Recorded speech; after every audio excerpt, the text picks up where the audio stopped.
Todos alguna vez hemos sabido o hemos escuchado acerca del testamento y hemos conocido quizás alguna microcontroversia que éste provoque en la sociedad, precisamente en las familias. El testamento está dentro de lo que compete al derecho sucesorio. ¿Cuáles son los precedentes de este derecho sucesorio? ¿Cuáles son las características previas que éste tenía que aún se mantienen vigentes o qué características ya no se mantienen vigentes en tanto a lo que era antes?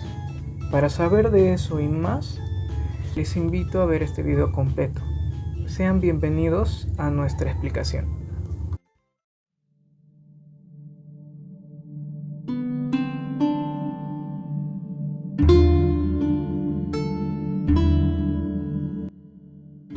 Antes de iniciar con las aclaraciones y acotaciones más precisas sobre el tema, es necesario mencionar que saber sobre derecho romano es importante y necesario si uno es aspirante a jurista o si uno quiere estar informado y preparado en lo que respecta al tema del derecho como tal.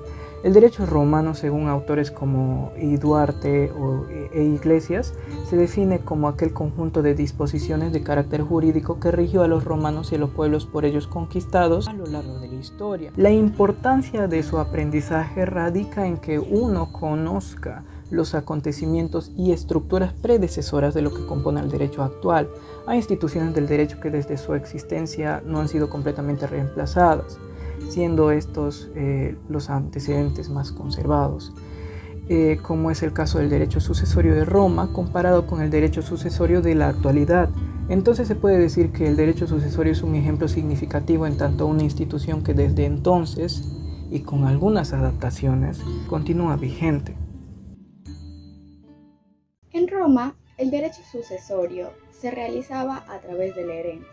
¿Qué es la herencia? Según la Real Academia Española, nos dice que la herencia es el conjunto de bienes, derechos, obligaciones que al morir alguien se van a transmitir a sus herederos o a sus legatarios. Ahora, viendo el tema del conjunto de bienes, derechos y obligaciones que son transmitidos, respecto a estas obligaciones, estas se pueden transmitir tanto al deudor como al acreedor, ¿no? Cuando hay una transmisión hacia el acreedor, esta se va a llamar cesión de crédito, es decir, vas a ceder el crédito a otra persona. Y cuando vas a transmitir la deuda, esta se llama asunción de deudas. Y pues va a ser que una tercera persona va a asumir pagar esa deuda, no tiene que estar de acuerdo con pagar con asumir la obligación. Como sabemos, en la antigua Roma, la única persona que podía conceder, que podía transmitir la herencia, pues era un pater familias, ¿no? Pues él era el dueño, era el propietario de todos los patrimonios o de todo el patrimonio de la familia.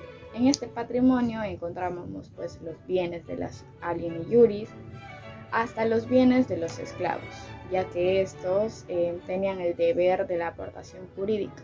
Es por eso que el pater utilizaba esta figura del testamento para transmitir sus bienes en caso pues falleciese. A través del testamento se podía beneficiar a las mujeres viudas mediante una figura llamada usufructo, como una forma de resguardarlas dentro del patrimonio familiar, pero con la limitación de que ellas no pudieran disponer de esa herencia como quisieran. Cabe recalcar que las mujeres casadas en manu heredaban como una hija más dentro de la familia y cuando no pasaba esto, su herencia era lo que su marido le dejaba en el testamento. Otras personas que podían beneficiarse a través de la figura del usufructo tenemos a los que no se les consideraba como herederos legítimos, pero tampoco se les quiere privar del patrimonio familiar. Estas personas son los ancianos, las personas solteras, los locos, etc. Enfocándonos en la parte de protección de los herederos ante el respaldo de recibir sus correspondientes herencias, podemos mencionar a un procedimiento llamado querella in officiosi testamenti, que en el derecho procesal y civil significa el reclamo que los herederos forzosos hacen ante la persona juzgadora para que ésta invalide un testamento por inoficioso.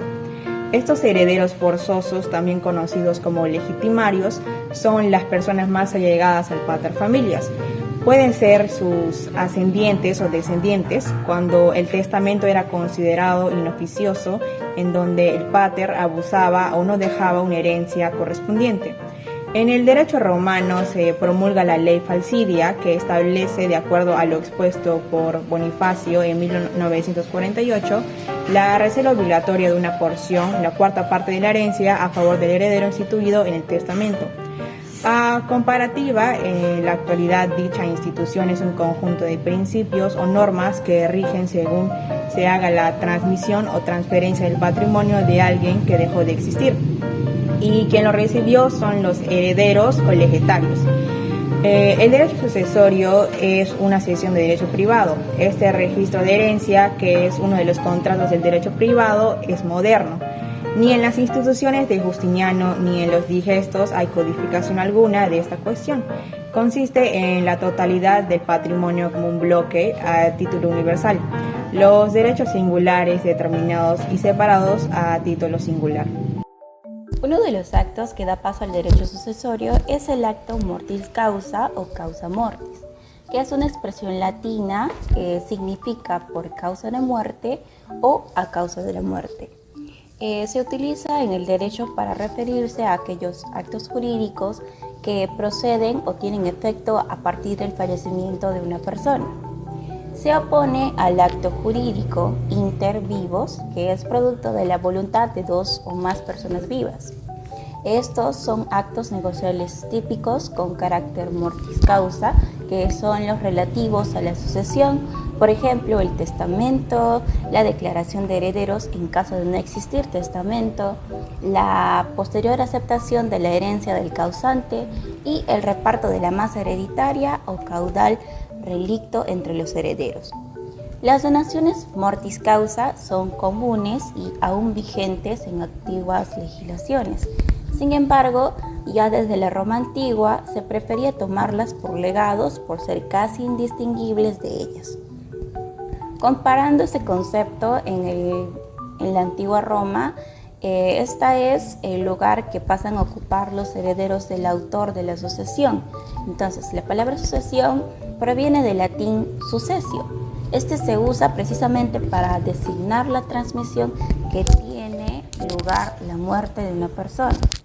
La sucesión universal mortis causa, según el derecho hereditario romano, se puede definir como la transmisión de un patrimonio perteneciente a un difunto o a varios. La herencia es una transmisión universal, porque el heredero no recibe cosas particulares, sino la totalidad del patrimonio o una cuota de este.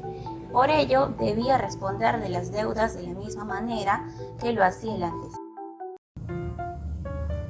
A modo de conclusión, es importante señalar que, si bien la influencia del derecho sucesorio romano es evidente en ordenamientos jurídicos continentales como el nuestro, lo es a través de instituciones como los testamentos y libertades como las sucesiones y fideicomisos, que aún están vigentes, y en la cuarta falcidia, aunque ya no se consideran un modelo universal porque se basa en un sistema familiar y social completamente distinto al que ya existe.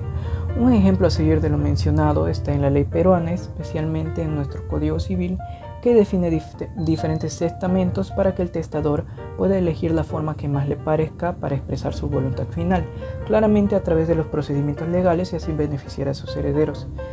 Y bueno, en caso de que se amerite una precisión un poco más extensa, es necesario revisitar zonas previas del presente video. Pero bueno, eso sería todo por parte de nuestro video explicativo, así que solo nos queda expresarles nuestra gratitud por su atención. Hasta luego.